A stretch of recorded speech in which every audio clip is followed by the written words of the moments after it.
সংসার ধরে। আপা আপনার শাউরি কেমন? কতটা বুড়ো শুননি। শ্বশুর ওটা বুড়ো দাতাল, ওই শয়তানের জ্বালায় তো টিকতে পারলাম না। ভর্তি গেছে ছেলে মেয়ে নিয়ে। স্বামী কেমন? ও তো একটা আবাল দামলা, বোধবুদ্ধি নাই। দেওয়ার কেমন? ও তো একটা নুস্য, সবাই ইতিহাস কসবি। তোর ভোট কাটা তো বাড়ি ভালো হয়েছে, এই কিন্তু নিজের সেই রোজা থাইয়ে ফরিদপুর যা লাগছে। কত বিটাকে ধাক্কা খাইছি তা তো কর না। উনি বোরকা কিনতে গেছে। এই বোরকা, প্রসাধনী, অলংকার, এইগুলোর প্রতিযোগিতা আর পারিবারিক গিবাদ, আর এ নিয়ে এই করতে গেছে ওই কেজি স্কুল খুলিয়ে ছোট্ট ছোট্ট একটুকটা মার দিতে ধুমা মায়। অত বারিষ্কার হয়তো 4 বছর বয়স হয়ে গেলে এখনো ম্যাট্রিক পাস করলো না, কবে লেখাপড়া করবে? এখন ইংরেজিতে কথা বলতে পারে না। আবাল তুই কয় লাইনি ভুড়ি তুইছিস? আমি তো 2.5 পাস। উনি পুরো 2 না, উনি 2.5, আর একটুকটা ইংরেজিতে কথা কতে পারে না, তার জন্য তার মারে। আমাকে হুজুররাও এই 3-4 বছরে তাই নিক, হুজুর আমার একটা সূরা আর রহমান শুনতে পারে। সরা, এই 4 বছর আর রহমান মুখস্থ করছি, ওর 30 বছরও 30 পারা মুখস্থ হবে না। ব্রেন একবার হিট হয়ে গেলে, সেট গরম হয়ে গেলে, ওর তো এখন সে ধারণ ক্ষমতা হয় নাই। বিশ্বনবী মুহাম্মদ রাসূলুল্লাহ, বিশ্ববিজ্ঞানী, বাচ্চা কাচ্চাদের পড়ারও একটা বয়সের পরিমাণ দিয়ে দিয়েছে। 7-এর আগে পড়তে বলবা না। 7 হয়ে যাবে, দেখবেন ওই বাচ্চাই আপনাকে বিরক্ত করবে। ও এসে বলবে, ওর মারে বলে, আম্মু আব্বুরে বই কিনে দিতি, সবাই স্কুলে যাচ্ছে, আমার স্কুল ড্রেস কিনে, আমার জন্ম নিবন্ধন আনিয়ে দিতি, আমি ভর্তি হবো। পাগল করে খাবে 7 হওয়ার পরে। আর এর আগে দেবেন পারবো না। ভর্তি বসে তুমি ভরো না, আমি আমারে ভর্তি কর। ছেলে তোর মারে কয়, তোমরা নিজেরা ভরো না, খালি আমারে ভর্তি কর। 7-এর আগে ভর্তিও বলবেন না, স্কুল কলেজে যার জন্য বিরক্ত করবেন না। প্রথম সন্তান হইলে মানুষের তাড়াতাড়ি তাদেরকে লেখাপড়া শিখে পণ্ডিত বানাতে চায়। দিদি একটুকটা কেজি কিন্ডারগার্টেন আছে না, কেজিতে তো কেজি সাইজই দেয়। 3 বছর শিশু শ্রেণী, মানে ক্লাসে উঠার আগে বলে 4 শ্রেণী। শিশু শ্রেণী, পুলাপান শ্রেণী, নাবালেক শ্রেণী, দুধ খাওয়া শ্রেণী, ফিডার শ্রেণী, এই করিয়া তারপর এগুলো যায়। 10-12 খান বই দিয়েছে, তা পারে না বইয়ে নিতে। শেষ কাজে অত বইয়ে আনতে পারে না, ভাবি আপনি নিয়ে আসেন। এই ভাবি দেহার একটা সম্মেলন করছে। প্রত্যেকটা কেজি স্কুলে একটা ভাবি সম্মেলন, বাচ্চা কাচ্চাদের ওর মধ্যে দিয়ে কয় মহিলা গাছতলা বসে বসে যত গিবাদ শিকাত পচা দড়ি দরবার করতে তালে তাই। শাড়ি চুরির প্রতিযোগিতা, বোরকার প্রতিযোগিতা, অলংকারের প্রতিযোগিতা, প্রসাধনীর প্রতিযোগিতা, এগুলো হয়ে যাওয়ার পরে এরপরে সংসার ধরে। আপা আপনার শাউরি কেমন? কতটা বুড়ো শুননি। শ্বশুর ওটা বুড়ো দাতাল, ওই শয়তানের জ্বালায় তো টিকতে পারলাম না। ভর্তি গেছে ছেলে মেয়ে নিয়ে। স্বামী কেমন? ও তো একটা আবাল দামলা, বোধবুদ্ধি নাই। দেওয়ার কেমন? ও তো একটা নুস্য, সবাই ইতিহাস কসবি। তোর ভোট কাটা তো বাড়ি ভালো হয়েছে, এই কিন্তু নিজের সেই রোজা থাইয়ে ফরিদপুর যা লাগছে। কত বিটাকে ধাক্কা খাইছি তা তো কর না। উনি বোরকা কিনতে গেছে। এই বোরকা, প্রসাধনী, অলংকার, এইগুলোর প্রতিযোগিতা আর পারিবারিক গিবাদ, আর এ নিয়ে এই করতে গেছে ওই কেজি স্কুল খুলিয়ে ছোট্ট ছোট্ট একটুকটা মার দিতে ধুমা মায়। অত বারিষ্কার হয়তো 4 বছর বয়স হয়ে গেলে এখনো ম্যাট্রিক পাস করলো না, কবে লেখাপড়া করবে? এখন ইংরেজিতে কথা বলতে পারে না। আবাল তুই কয় লাইনি ভুড়ি তুইছিস? আমি তো 2.5 পাস। উনি পুরো 2 না, উনি 2.5, আর একটুকটা ইংরেজিতে কথা কতে পারে না, তার জন্য তার মারে।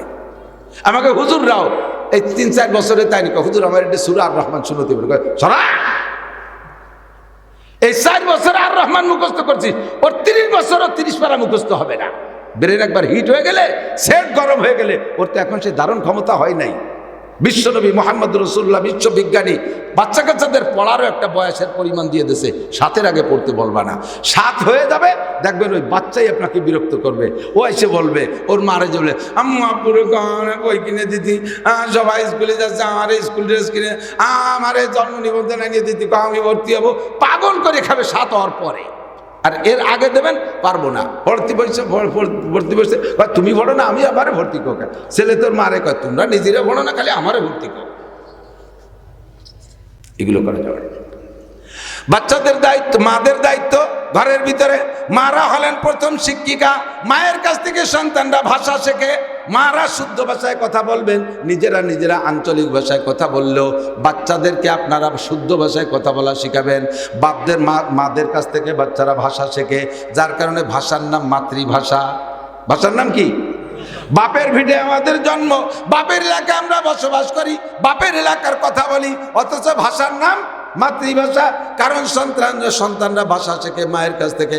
মা যদি গালাগালি কাজাকাজি করেন, বাচ্চাও কিন্তু সেই গালাগালি শিখবে। মা যদি বিয়াদবি করেন, তাহলে বাচ্চাও সেই বিয়াদবি শিখবে। মা যদি দিনদার ইমানদার পরহেজগার হয়, তাহলে তার মেয়েগুলো এরকম ভালো হয়। মা ভালো হইলে মেয়ে ভালো, মা ভালো হইলে মেয়ে ভালো হয়। হাজারো প্রমাণ। নবী পাক সাল্লাল্লাহু আলাইহি সাল্লাম গারে হেরা জামালে নূর, হাদিস সাহেব যারা গিয়েছেন, যেই পাহাড়ে ওহী নাজিল হয়েছিল প্রথম রাত্রে লাইলাতুল কদর, ওই পাহাড়ের নাম জাবালে নূর। যেই গর্তের ভিতরে হুজুর বসা ছিলেন গুহার ভিতরে, তার নাম গারে হেরা। আল্লাহ পাক যার তৌফিক দিয়েছেন, ওর মধ্যে ঢুকে ইশরাকের নামাজ পড়ছি। যদি তৌফিক হয় কোনোদিন যাইয়েন। যুবক যারা আছে, তোমরা এখন থেকে প্রতিজ্ঞা করো, বুড়ো হয়ে গেলি ওয়ান উঠতি আর বাড়া, নিচে যাইয়ে উপর দিক থেকে সবাই মতো আসতে পারলাম না, উঠতে পারলাম না, একটা লম্বা একটা হাই সাইডে নিচে হাওয়াতে হাওয়াতে চলে আসবা। শক্তি থাকতে একবার যাবা গারে হেরায়, হেরা গুহার ভিতরে যখন ঢুকবা, যদি আল্লাহ তৌফিক দেয় তুমি ওর মধ্যে ঢুকা 2 রাকাত নামাজ পড়ে হাত তুলবা, দেখবা তোমার মনের মধ্যে এমন একটা ভাব আসবে, মনে হয় যেন জিবরাইল তোমার সাথে দেখা করবে। ওই জায়গায় জিবরাইল হুজুরের সাথে দেখা করেছিলেন, তোমারও মনে হবে যেন জিবরাইল আমার সাথে দেখা করবে। আল্লাহু আকবার। এই গারে হেরায় নবী পাক 40 দিন ছিলেন। কয়দিন? 40 দিন। রমজানের আগের থেকে শুরু করছে, আল্লাহকে তালাশ করতে গেছে গারে হেরায়। 40 দিন ওখানে বসে ইতিকাফ করেছেন। এ জায়গা তখন নিচেই কোনো গ্রাম বাড়ি ছিল না, ঘর বাড়ি কিছুই ছিল না, পাহাড় আর পাহাড়, চতুর্দিক দিয়ে পাহাড়। এখন পাহাড় কাইটে সমতল করে শহর বানায় ফেলাইছে। শহরটার নাম হলো আজিজিয়া। জাবালে হেরার নিচে দিয়ে শহরের নাম আজিজিয়া। এই জায়গা নবী পাক সাল্লাল্লাহু আলাইহি সাল্লাম একা 40 দিন, দিন এবং রাত্রে, কারেন্টও নাই, লাইটও নাই, মোমবাতিও নেই, কোনো বাতি নাই। দিনের বেলা দিনের আলো, রাতের বেলা অন্ধকারে বসে বসে আল্লাহকে পাওয়ার জন্য ধ্যান করে। আর এই 40টা দিন খাইলেন কি? মক্কা থেকে গারে হেরা 3 কিলোমিটার পথ, এখন সমতলে। আর সে সময় ছোট ছোট টিলা টপকায় যা লাগতো। মা খাদিজাতুল কুবরা রাদিয়াল্লাহু তাআলা আনহার বয়স তখন 55 বছর। কত? মহিলারা 55 বছরে বুড়ি হয়ে যায়, আয়েশা হয়ে যায়। 55 বছর বয়সের পরে 99% মেয়েদের মাসিক হয় না, বার্ধক্য দিকে চলে যায়। তাদের যৌন সব ক্ষমতা সব দুর্বল হয়ে যায়, সূর্যবীর্য লুজ হয়ে যায়, বার্ধক্যে চলে যায়, বুড়ি হয়ে যায়। খাদিজাতুল কুবরা 55 বছরে বুড়ি মহিলা। মক্কা থেকে তার স্বামীর খেদমতের জন্য, মুহাম্মদুর রাসূলুল্লাহর খেদমতের জন্য সকালে একবার, বিকেলে একবার, এই কয় কিলোমিটার পথ চপকায়া খানা নিয়ে সেই পাহাড়ে উঠতেন। সেই সময় পাহাড়ের গায়ে কোনো সিঁড়ি দেওয়া হয় নাই। আমি 13 সালে যখন প্রথম উঠছি, তখন সরকারি পদ্ধতিতে কোনো সিঁড়ি ছিল না। এমনি পাকিস্তানিরা কাইটে একটু খাত বানাইছে, দর্নাটর না কিছু নাই। সৌদি আরবে বহু পাহাড় দেখছি, ওইরকম বেঢঙ্গা পাহাড় আর নাই। উঠা বড় রেস। গত 2 বছর 3 বছর আগে এক যুবক উঠতে যে স্লিপ করে পড়ে মরেই গেছে। বড় ঝুঁকিপূর্ণ জায়গা। আল্লাহু আকবার। ওই জায়গা খাদিজাতুল কুবরা বিনা সিঁড়িতে কিভাবে উঠতেন ডেলি 2 বার আল্লাহই জানে। নবী পাকের খেদমত, স্বামীর খেদমতের জন্য খাদিজা 2 বেলা খাবার নিয়ে যাইতেন। এই খেদমত ফাতেমা রাদিয়াল্লাহু তাআলা আনহা দেখেছেন। মদিনায় যাওয়ার পরে হাজী সাহেব যারা দেখেছেন, একটা মসজিদ আছে মসজিদে নববীর পাশে, ছোট্ট একটা মসজিদ, মসজিদের নাম মসজিদে আলী। 4 সাহাবার নামে 4টে ছোট্ট মসজিদ আছে। মসজিদে আবু বকর, মসজিদে উমর, মসজিদে ওসমান, মসজিদে আলী। এই 4টে ছিল ওনাদের বাড়ি, ওনাদের বসত বাড়ি। পরবর্তীতে ওনাদের ইন্তেকালের পরে কয়েক যুগ পরে যাইয়া ওই বাড়িগুলো ভাঙ্গে মসজিদ বানাই দিয়েছে। ছোট ছোট মসজিদ, অর্থাৎ নামাজ পড়তো, ওর মধ্যে নফল নামাজ, ওক্তীয় নামাজ পড়তো মসজিদে নববীতে। পরবর্তীতে এইবার যে দেখলাম ছোট মসজিদ কয়টা ভাঙ্গে 2টে মসজিদ আছে। মসজিদে আবু বকর, মসজিদে উমর, 2টে মসজিদ আছে। আল্লাহ। হযরত মসজিদে আলী যে জায়গা, ওই জায়গা হযরত আলীর বাড়ি। হযরত আলী রাদিয়াল্লাহু তাআলা আনহু আর ফাতেমা রাদিয়াল্লাহু তাআলা আনহা রাতের বেলায় স্বামী স্ত্রী শুয়ে আছে। গভীর রাত্রে ঘুমের ভিতরে হযরত আলী ফাতেমাকে বলছে, ইয়া ফাতেমা তুজিনি বিল মা, ফাতেমারে একটু পানি পান করাও। এটা কি স্বপ্নে বলছে না সজাগ হয়ে বলছে তা ফাতেমা ট্রাই করে নাই। পানি দাও, পানি খাবো, এই শব্দ পাইয়া ফাতেমা ঘুম থেকে উঠে যাইয়া দৌড়ে গিয়ে পানি নিয়ে আসছে। পানি এনে দেখে, গিলাসে পানি এনে দেখে স্বামী আলী ঘুমিয়ে আছে।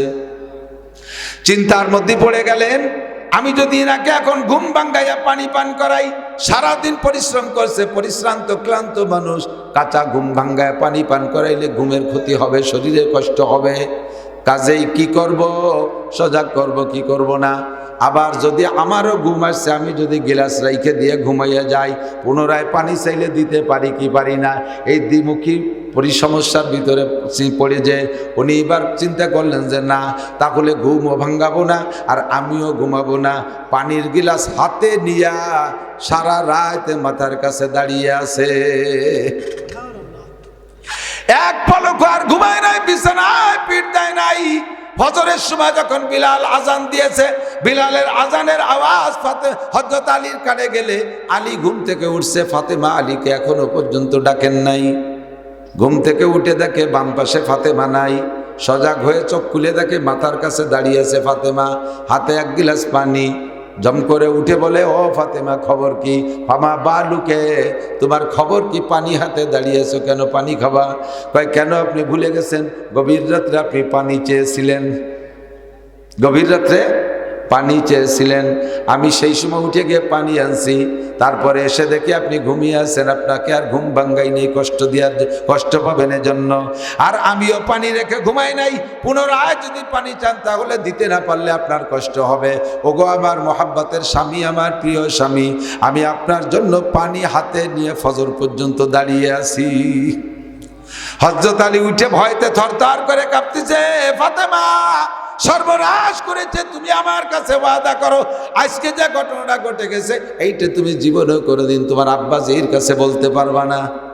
ফাতেমা কয়, বললি বা কি আর, আমার বলারই বা কি আছে? আপনি এই খেদমত আমার কাছে পাবেন তাই আমি করলাম, যেই খেদমতের কথা আমি আব্বার কাছে বলবো কেন? এটা তো আমার কাছে আপনার পাওনা। আমি আমার মাকে দেখেছি ডেলি 2 বার মক্কা থেকে গাড়ে হেরাই যে আমার আব্বাজিকে খানা খাওয়াইতেন, আমার আব্বাজিকে খানা খাওয়াইতেন। আমি তো সেখান থেকে শিক্ষা পেয়েছি, আপনার জন্যই তো আমার অত পরিশ্রম করা লাগে নাই, মাত্র একটা রাত এক গিলাস পানি নিয়ে দাঁড়িয়ে আছি, এই খবর বাপের কাছে বলার কি আছে? আর যদি বলি বা তাতে বা আপনার লজ্জার কি আছে? হযরত আলী বলেন, ফাতেমা তোমার সম্মান অনেক বেশি, সাইয়্যিদা সুবহানিল জান্নাহ, তোমার 2টি সন্তান হাসান আর হুসাইন জান্নাতি যুবকদের লিডার, কন্যা সুবহানাল্লাহ। তোমার 2টি সন্তান জান্নাতি যুবকদের নেতা হবে, তুমি জান্নাতি যুবকদের মা। ও ফাতেমা, তুমি খাতামুল আম্বিয়িন, খাতামুন নবিয়্যিন, মুহাম্মাদুর রাসূলুল্লাহ, আশরাফুল আম্বিয়া ওয়াল মুরসালিন মুহাম্মাদুর রাসূলুল্লাহর কলিজার টুকরা সন্তান। তোমারে আমি সারাটা রাত স্ত্রী হিসেবে এইভাবে কষ্ট দিয়েছি, এই কথা নবী শুনলে অন্তরে কষ্ট পাবে। তোমার মা নাই, তুমি এতিমা, এই কথা শুনলে নবী পাক কষ্ট পাবে। তুমি আমার কাছে ওয়াদা করো, জীবনে কোনোদিন তোমার আব্বার কাছে এই খবর বলবে কিনা? ফাতেমা কয়, বললে দোষ কি? তবুও যেহেতু আপনি ইতস্তত বোধ করছেন, আমি হাতে হাত রেখে ওয়াদা করি, জীবনে কোনোদিন আব্বার কাছে বলবো না। হযরত আলী স্ত্রীর এই প্রতিশ্রুতিতে উনি ইতমিনান হইয়া, নিরাপদ হইয়া সঙ্গে সঙ্গে দোয়া করলেন, আল্লাহুম্মা জাআলহা, আল্লাহুম্মা জাআলহা সাইয়্যিদাতা নিসাই আহলিল জান্নাহ, আল্লাহ তুমি আমার ফাতেমারে জান্নাতি নারীদের নেত্রী বানাই দিও। কন্যা আল্লাহুম্মা আমিন। হযরত আলী দোয়া করিয়া মসজিদে চলে গেছে নামাজ পড়তে। ওদিকে যদিও ফাতেমা ওয়াদা করছে বলবে না, কিন্তু আলীর মধ্যে প্যালপিটিশন করতেছে, আলীর মধ্যে প্যালপিটিশন করতেছে। আল্লাহ, আরে ফাতেমা তো কবে না, কিন্তু যদি আল্লাহ কয়ে দেয় নবীরে, তালি কি এর বাণী কি হয়েছে? লোক বেশি হয়ে গেছে, যে কজন বেশি হয়ে গেছে চলে যান, চলে যাবে, তা একটু আগায় দেন। আর আগে সবাই বয়স শেষ, আর 2 মিনিট আছে আমার দিক দেখান। আল্লাহু আকবার। আমি যত ভালো আজ করে আপনারা খুশি হবেন, আর ওনাকে নজর হলে এই পাশে ঘর বানাই দিতে হয়। ও আমি পারি না, হলো শফিকির কাজ। সবাই বসেন, পকেটে হাতে যা আছে ওইটা নগদ নিয়ে নিবি। ওই যে মৌলবী কাজের আগে সারি সাথে পয়সা দেওয়ার বাড়ি একেবারে পয়সা আনিতে পারি, কোনো মৌলবী উঠে গেলি যত জায়গা কালেকশনের নাম শুরু হলেই হুজুর কয়েকজন আগে উঠে আটা দেয়, তারা দেয় যে আমরা জীবন ভরে বিক্রি রেখে, আমরা তার দেবো না। যারা দেবে তারা থাক, আমরা খয়রাতিরে উঠে যাই। চাইলেই বেলবানি কিন্তু কইয়া। আল্লাহু আকবার। আমার দিক তাকান। হযরত আলী মসজিদে যাইয়া ফজরের নামাজ পড়েন। প্রথম বড় 4 জন হুজুরের কাছাকাছি বসেন, দাঁড়ান। আর নামাজের পরে হুজুর পিছনের দিক ফিরে বসে সাহাবায়ে কিরামদেরকে নিয়ে রাতে নতুন ওহী আসলে সে খবর শুনে দেন, কোনো ঘটনা থাকলে সেগুলো শুনান। এরপরে সাহাবায়ে কিরামদের স্বপ্ন থাকলে শুনে শুনে ব্যাখ্যা দেন। এই জন্য পিছনের দিক ফিরে বসে, আলীও বসে। আজকে আর আলী দেরি করে নাই, হুজুর পিছনের দিক ফিরার সাথে সাথে সালাম ফিরে আলী চট করে বাসায় চলে গেছে। না জানি রাতের খবর যদি জিবরাইল এসে কয়ে দেয়, তাহলে হুজুর এই মানুষের মধ্যে আমার অ্যাটাক করলে কি জবাব দেব? আলী এই জন্য বাসায় চলে গেছে। হুজুর যখন পিছনে ফিরে বসছেন, দেখেন মসজিদে নববীর এক পাশে একটা গেট আছে। হাজী সাহেব যারা গিয়েছেন, তার গেটটার নাম হলো বাবে জিবরাইল। ওই গেটটার নাম বাবে জিবরাইল। ওই গেটে ওই সময় হযরত জিবরিল আলাইহিস সালাম হাজির। হুজুর পিছন দিকে ফিরে জিবরাইলকে দেখছেন। জিবরাইল সালাম দিয়ে হাতছানি দিয়েছেন, তাহলে ইয়া রাসূলুল্লাহ, হুজুর একটু উঠে আসবেন, মজলিসের মধ্যে বলা যাবে না। হুজুর জিবরাইল ওই সময় দেখে হুজুর একটু কম্পিত, আল্লাহ না জানি কোনো দুঃসংবাদ আসছে নাকি এত রাত্রে। আল্লাহু আকবার। হুজুর ওখানে গেছেন। হুজুরকে জিবরাইল কানে কানে বলতেছেন, ওগো আল্লাহর নবী, অর্ধ রজনীতে আলী আর ফাতেমার মধ্যে এই ঘটনা ঘটছে। এরপরে আলী ফাতেমার কাছ থেকে অঙ্গীকার নিয়েছে, খবরটা আপনার কাছে কোনোদিন বলবে না। আর এই কথার পর আলী খুশি হইয়া আল্লাহ পাকের কাছে দোয়া করেছেন। আল্লাহ সেই দোয়া কবুল করেছেন। আপনার ফাতেমাকে আল্লাহ জান্নাতি নারীদের নেত্রী ঘোষণা দিছে। হুজুরের মেয়ে ফাতেমা জান্নাতি সমস্ত নারীদের নেত্রী। এই খবরটা হুজুর শুনলে হুজুর বেজার না খুশি? এই খুশি সামলাইতে না পারে সাহাবায়ে কিরামদেরকে বললেন, আলাইকুম বিল মাকান, তোমরা যে যে জায়গা আছে ওই জায়গায় বসে থাকো, নড়িও না, আমি খবরটা জায়গা মতো পৌঁছে আসি। ওই জায়গার থেকে এবার আলীর বাড়ির দিকে হুজুর আস্তে আস্তে গুড়ি পায়ে হাঁটতেছে। আলী রাদিয়াল্লাহু তাআলা ঘরের মধ্যে থেকে ঘরের মধ্যে থেকে দেখছে যে হুজুর আসতেছে। এইবার কাম সারা হয়ে গেছে। ও কপাল, যে ভয় পাইছিলাম সেই ভয়তে মনে আজকে ধরিয়ে ফেলাইছে। এবার আলী ঘরের বেরে ঘরের পিছনে যে দাঁড়াইছে। নবী পাক দরজার চৌকার ধরে দরজার পর্দার বাইরে থেকে বলতেছে সালাম দিয়ে, আফিল বাইতে আলী, ও মা ফাতেমা, আলী কি ঘরে আছে নাকি? ফাতেমা বলতেছে, না আব্বা জান একটু আগে বের হয়ে গেছে। মা তাহলে তুমি একটু দরজার কাছে আসো। ফাতেমা দরজার কাছে আসলে নবী পাক বলছেন, জিজ্ঞেস করছেন, ও মা, গত রাত্রে তোমাদের দুইজনের মধ্যে কি জয় ঝামেলা, কি দেখি হয়েছে? আলী তো ওই বাসাতে শুনতেছে, ভয়তে থরথর করে কাঁপতেছে। ও আল্লাহ, যা ভাবছিলাম তাই দিয়ে গেল।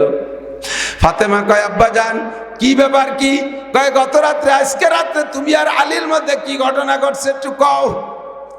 এবার হযরত ফাতেমা বলতেছেন, আব্বা জান ওই ঘটনা বলার আগে একটা ফতোয়া দেন। কি ফতোয়া? বা একটা বিষয় আব্বা জানতে চায়, স্বামী নিষেধ করে, আব্বা অর্ডার করে, স্বামী নিষেধ করে। এই জায়গায় কি আব্বার কথা শোনা ওয়াজিব না স্বামীর কথা? হযরত নবী পাক জবাব দিলেন, স্বামীর কথা শোনা ওয়াজিব, বাপের কথা শোনা ওয়াজিব না। ফাতেমা বললেন, তাহলে আব্বা আমি বলতে পারবো না, আমি আমার স্বামীর কাছে ওয়াদা করেছি রাতের খবর জীবনে আপনার কাছে বলবো না। নবী পাক বলেন, মা তোমার বলা লাগবে না, সব কিছু আল্লাহ পাক রব্বুল আলামিন আমারে জানাই দিয়েছে। মা ইয়ানতিকু আনিল হাওয়া ইন হুয়া ইল্লা ওয়াহয়ুন ইউহা আল্লামাহু শাদীদুল কুওয়া। আরশে আজিমের মালিক রাতের সব খবর আমারে জানাই দিয়েছে। ও মা, তুমি আমার আলীর এমন খেদমত করেছো, আর আলী খুশি হইয়া তোমার জন্য দোয়া করেছে। ওই দোয়া আল্লাহ কবুল করে তোমাকে জান্নাতি নারীদের নেত্রী বানাই দিছে। আমার বাপ ও ভাইয়ের একটু সাক্ষী দেন, হযরত ফাতেমা জান্নাতি নারীদের নেত্রী হয়েছে কি বাপ মুহাম্মদুর রাসূলুল্লাহর দোয়ায় না স্বামীর দোয়ায়? কার দোয়ায়? এই জন্য শরীয়তের মাসালা, কোন স্বামী যদি স্ত্রীকে বলে তোমার বাপ মরে গেলেও যাইতে পারবা না, তোমার মা মরে গেলেও যাইতে পারবা না, তাহলে যাইতে পারবে না। বাপ মারা গেছে যাইতে পারবা না, স্বামী বা স্ত্রী কি বলা হয়, মা মারা গেছে যাইতে পারবা না, তোমার ভাই বোন মারা গেছে যাইতে পারবা না। স্বামী যদি নিষেধ করে যাইতে পারবে না। কিন্তু আমাদের দেশে মশলা উল্টে গেছে। এই চকের ওই পাশে একজন মরে গেছে, চক সিরিয়ে পিএস ভাঙ্গিয়ে উড়াকান্দির বিটিকে মতো দলিতি তালে তাই বিটিটা দলে দলে যায় না, দেন না, যাইয়ে সেই বাড়ি যায়, সেই মিটারে দেখবে ভাই যে ইনি তোমার কি হয়, কিছু হয় না, সবাই আইছে তাই আইছে। সেই তালে তালে কান্দে, তুই কান্দিস কে? সবাই কান্দে তাই কান্দি। কিছু হয়নি। কি প্যান্ট নিয়ে কান্দা, ওনারা সেই জায়গায় কান্তি ডাকছে। মানুষ মারা গেলে এভাবে দলে দলে যায়, স্বামী নিষেধ করলে কোথাও যাইতে পারবে না। ও মহিলারা সাবধান, রিজালু কাওয়ামুনা আলান নিসা, যে কথা বলতে যে সরে চলে আসছি, স্বামীদেরকে আল্লাহ পাক পুরুষ নারীদের উপরে, পুরুষদেরকে আল্লাহ পাওয়ার দিয়েছে। পুরুষদের কাজ এক জায়গা, মহিলাদের কাজ আর আলাদা জায়গা। মহিলারা ঘর সামলাবে, সন্তানদেরকে গঠন করার দায়িত্ব হলো মহিলাদের। মা যদি হয় এরকম, মেয়ে হয় ফাতেমার মতো, কথা কান, মা যদি হয় খাদিজার মতো, মেয়ে হয় ফাতেমার মতো। মা যদি হয় শামসুল হক ফরিদপুরীর মায়ের মতো, সন্তানরা হয় শামসুল হক ফরিদপুরী। মা যদি হয় হাফেজজির মার মতো, সন্তানরা হয় মোহাম্মদুল্লাহ হাফেজজি।